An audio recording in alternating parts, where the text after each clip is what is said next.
तो चलिए आज हम जान लेते हैं वाक्य परिवर्तन कैसे करते हैं।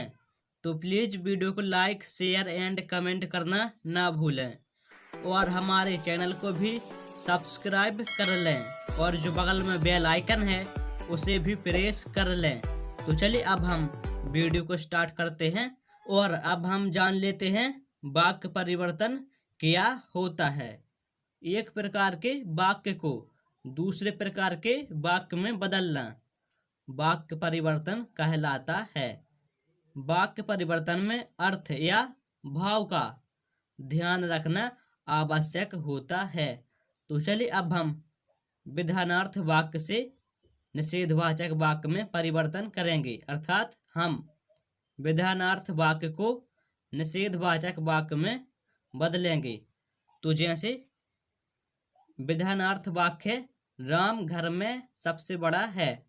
तो पहले तो हम यह जान लेते हैं कि विधानार्थ वाक्य क्या होता है। वह वाक्य जिसमें किसी बात का उल्लेख किया जाए। तो इसमें राम का उल्लेख किया जा रहा है कि वह सबसे बड़ा है। और निषेधवाचक वाक्य वह होता है जिसमें निषेध का बोध हो, अर्थात वह वाक्य नेगेटिव हो, तब हम उसे निषेधवाचक वाक्य कहते हैं। तब यहाँ पर हो जाएगा घर में राम से बड़ा कोई नहीं है। अगला है ताज सबसे सुंदर इमारत है। तब यहाँ पर ताज का उल्लेख हो रहा है। अब इसका निषेधवाचक वाक्य हो जाएगा ताज से सुंदर इमारत कोई नहीं है। तब यहाँ पर निषेध का बोध हो रहा है। तब हम कह सकते हैं यहाँ पर निषेधवाचक वाक्य होगा। अगला है रहीम निर्धन है। तो यहाँ पर रहीम का उल्लेख किया जा रहा है कि वह निर्धन है। तब इसका निषेध होगा रहीम धनवान नहीं है। तो चलिए अब हम आगे बढ़ते हैं और अब हम जान लेते हैं विधानार्थक वाक्य से प्रश्नवाचक वाक्य में परिवर्तन कैसे करते हैं। तो विधानार्थ वाक्य को ही विधानार्थक वाक्य कहते हैं। तो चलिए अब हम विधानार्थक वाक्य देख लेते हैं। श्याम मेरा भाई है। तो यहाँ पर श्याम का उल्लेख किया जा रहा है। तब इसका प्रश्नवाचक वाक्य हो जाएगा क्या श्याम मेरा भाई नहीं है। तो चलिए अब हम आगे बढ़ते हैं। अगला है विवेक धनवान है और इसका प्रश्नवाचक हो जाएगा क्या विवेक धनवान नहीं है।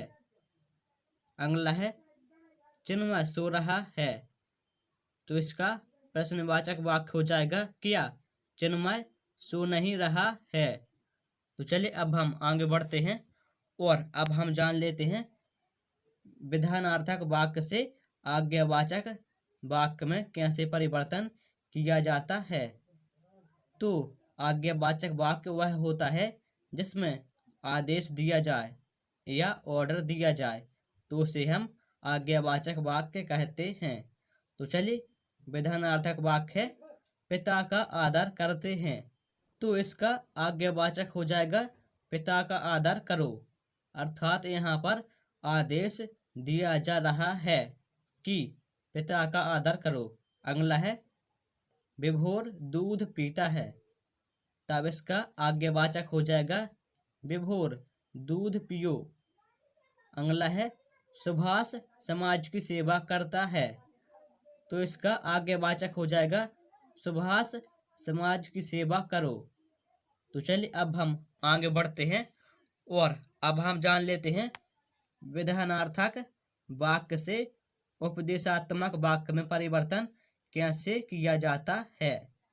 तो उपदेशात्मक वाक्य वह होता है जिसमें उपदेश दिया जाए, या फिर हम कह सकते हैं कि जिसमें परामर्श या सलाह दी जाए, उसे हम उपदेशात्मक वाक्य कहेंगे। तो चलिए यहाँ पर विधानार्थक वाक्य है राजीव खाना खाता है।